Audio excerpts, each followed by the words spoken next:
It's good Eddie Brew, baby. What is up, YouTube? It's your boy Millsy, back with Hometown Commander, back for another episode of 10 Card Upgrade, the show where I take a Precon. I recommend you 10 cards to spend money on to upgrade your Precon right out of the box. This is a little bit different than my Millsy Brew series, where I take the deck and make all the upgrades I want to.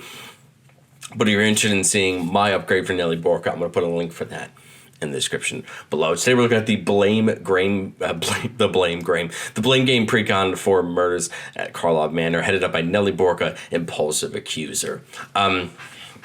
If you have yet to see this deck before or know what's in it, Nelly Borca is a Boros deck intended to goad your opponent's creatures, forcing them to attack other people and to take advantage of that. The deck has great value, just like the rest of the Precons for murders at Karlov Manor, and I think there's a lot of good bones to the deck. I've been really impressed as of late with how well Wizards has done it, putting a little bit more value in each of these Precons that we're getting, and I think Nelly Borca is no different, getting reprints of some fun old cards. But that aside, today we're going to talk about the 10, in this case 11, because I keep breaking my own rules, cards I would recommend you buy for your deck.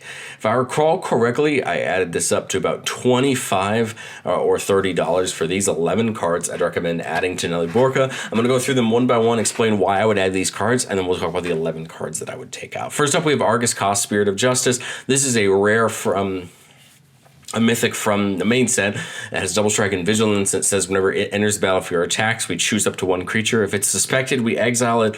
Otherwise, we suspect it.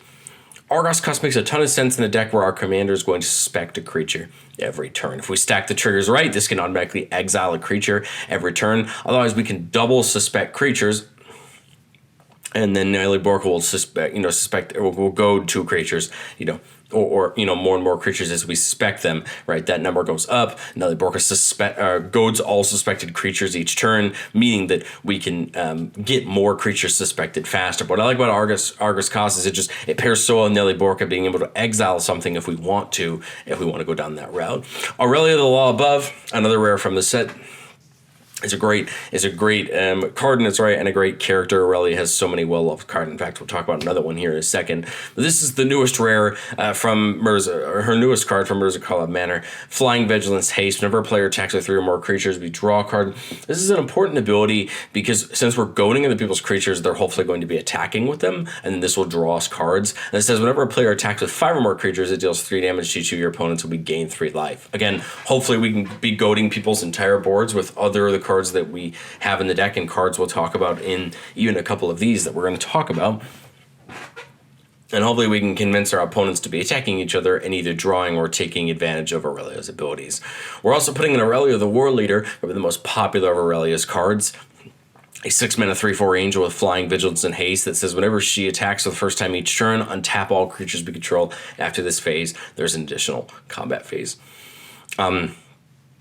The goal of a lot of our cards that we're playing with, especially these suspected creatures, that suspect creatures can't block, and we have some cards that goad creatures that say they can't block. The intention here is taking advantage of getting double the combats, dealing more damage to our opponents, and we do have creatures that goad creatures when we hit our opponent with damage. This will then goad more of them and keep forcing the board to deal with the goad as we stack up and up on board.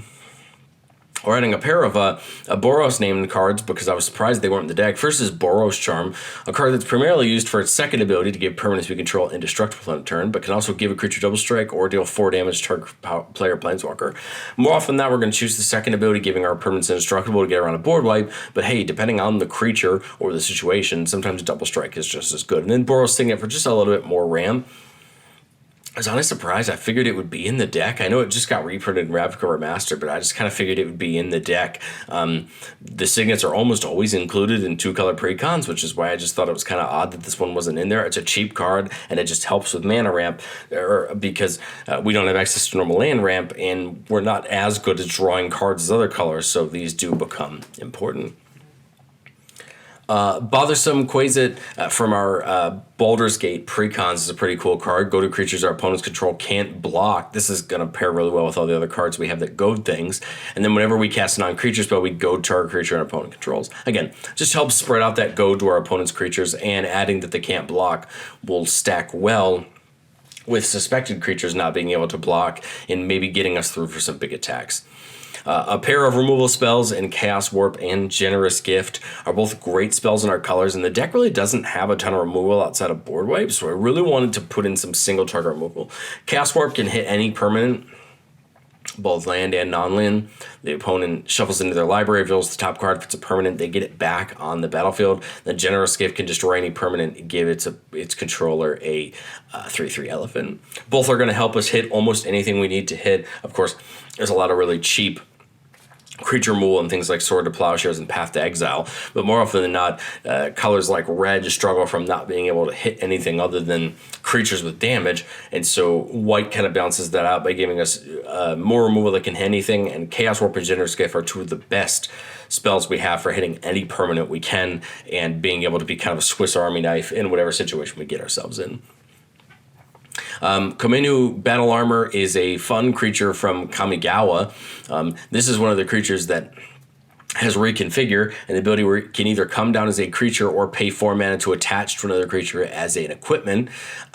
It says quick creature gets +2/+2 and has Menace if we attach something else. Otherwise, it has Menace and is a 2/2 and says whenever it or a quick creature deals damage to a player, we goad each creature that player controls. So again, here's just another easy way to hopefully spread some damage around if we can. Nil's Discipline and Fortress of Fun is a fun creature. It's the beginning of our end step. For each player, we put a counter on up to one target creature that player controls. And then each creature with one or more counters on them can attack us or planeswalkers we control unless that opponent pays X, where X is the number of counters on it.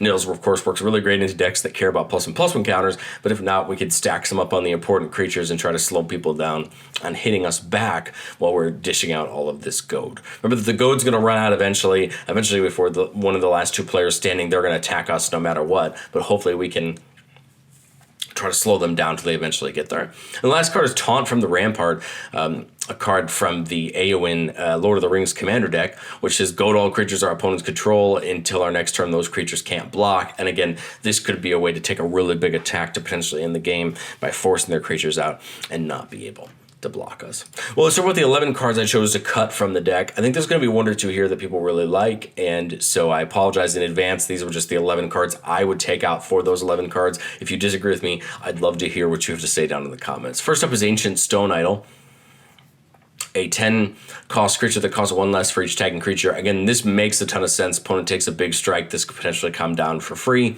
then whenever it dies, you get a 6/12 construct. Of these 11 cards, I think this is the one I'd be most likely to put back in because it's a really good creature and we could potentially get it down fairly cheap. I just wanted to focus a little bit more on keeping that goad in and making it really matter. Angel of the Runes, when it comes in, exile up to 2 artifacts or enchantments, and we can pay 2 to get a planes with it. Great card.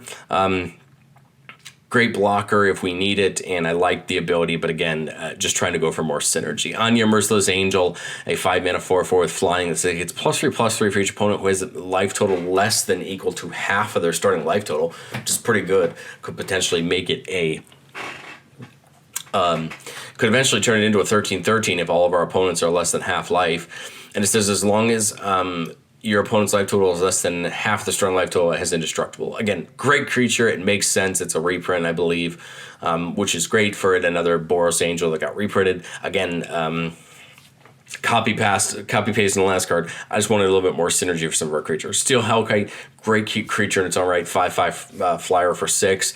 And for X, we can destroy each non-land permanent with mana value X whose controller was dealt combat damage by it this turn. A great ability, and I think what makes Steel Hellkite a good creature and a good attacker in its own right. I just think there's other better creatures for synergy that I'd rather keep. Wall of Omens comes in and draws a card and just sits and defends. I get it. We're goading people's creatures. Eventually they're going to come for us. Wall of Omens is a great defender. But it's a weak card for what it does, and we can find other things to draw cards. Winds of Wrath makes a ton of sense. Destroy all creatures that are enchanted. They can't be regenerated. We could enchant our things and keep them safe. The things that we use our vows and our impetuses on to goad don't get destroyed, so our opponent still gets to swing with them. I get it. I would just rather wipe the board if we're going to wipe the board. Gideon's Sacrifice, choose a creature or planeswalker we control. All damage that will be dealt to you this turn and permanents you control are dealt to that chosen permanent instead. It makes sense. This pairs really well with things like Brash Taunter in our deck that whenever it's dealt damage, it deals damage to a, I believe it's any target of your choice or any target player of your choice. I get it. It's just if we don't have Brash Taunter, I wonder how worth it Gideon's Sacrifice is. So, you can make your own differences there. Well, for the third deck in a row, I'm taking out Ransom Note. I don't think it's a bad card. I just don't like it. I think there's better things in the slot, and I'd much rather play the Boros Signet over this for more consistent mana wrap overturns. Curse of Opulence, I'm going to guess, is the one card of these 11 that most people are going to say this fits exactly what we're trying to do. And I completely understand whenever the enchanted player is attacked, we make a gold token, and each opponent that's attacking that player does the same. I get it. We get mana, our opponents get mana. It's only one mana. I think there are a lot of things going for Curse of Opulence, but the one thing that worries me is we give DS Gold to the wrong decks and create a situation where we're helping our opponents too much. I know that's a convoluted reason, but for me, that's why I wouldn't play it. But if you want to play Curse of Opulence, go ahead and throw it back in. Seal of Cleansing is a great card I love.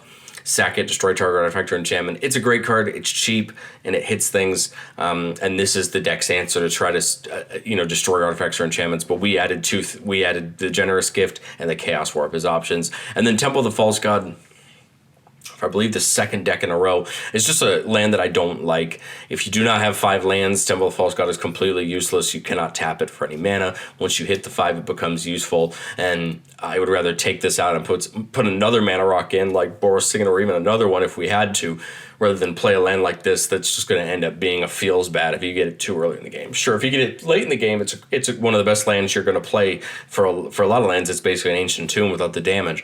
But the problem is, in the early game, this is going to trap a lot of newer players into playing this and getting hosed because they don't have the amount of lands to play it. Let me know, what do you think of my 11 card upgrade for game? I'd love to know what you think down in the comment section below, and I'll catch you guys next time.